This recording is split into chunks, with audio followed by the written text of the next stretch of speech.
Tonight, purchasing a part of history that wasn't always kind.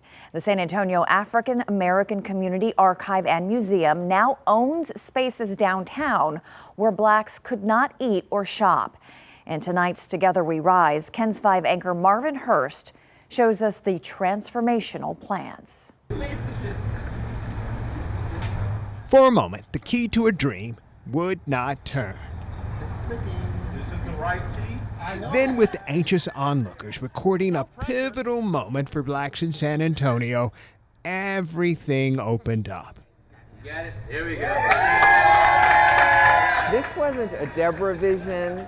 It wasn't even as much a SACAM staff vision.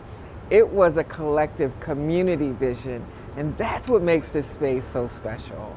The San Antonio African American Community Archive and Museum now owns the Grant and Crest buildings. That's 103,000 square feet in the 300 block of East Houston Street, walking distance from the Alamo. Before we were just visiting, now we actually own it. The roughly $15 million purchase was not on the museum's radar. Dr. Carrie Lattimore envisioned a civil rights institute in this building. Lattimore passed away, but the energy to purchase the buildings went forward. The result? Ownership of places where, at one time, Blacks were only allowed to work. In fact, the stores had to be desegregated, and San Antonio did so without incident. We're working on telling a story that is more common than people know or would like to admit.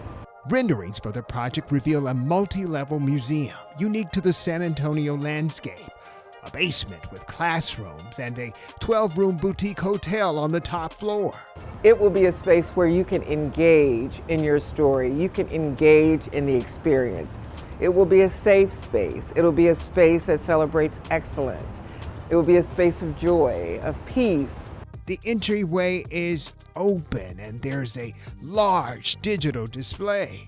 The auditorium looks like a lounge. From exhibits to auditorium to a lunch counter reimagined with Black chefs. A vast space to share the story of Black San Antonio. We got a tour of what it looks like now. And so a lot of what we will be displaying will be digital and tech in nature, but we're going to make sure that it is accessible. So seniors won't feel intimidated, children won't feel like this is over my head, and adults won't feel like this is boring. The museum will need to raise $35 million to build this dream into reality. And when it opens, they don't plan on charging admission. The hotel, they say, will be a part of their revenue stream, generating $300,000 a year. We want to be a museum for all, not just African Americans here in San Antonio. From rooftop spaces with solar panels and video screens. What is a citizen? How do you create citizenship for yourself? And we think that's an interesting story, especially based on what's happening at the border right now. SACAM's new headquarters will even share the story of Hispanics. Are you talking about the Spanish? Or are you talking about the Mexicans? The original people?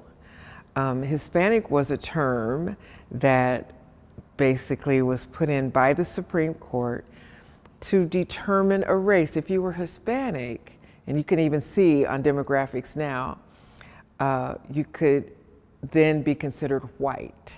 If everything goes according to plan, they will open in 2026. A lot of times our stories are muted. Our stories will no longer be muted.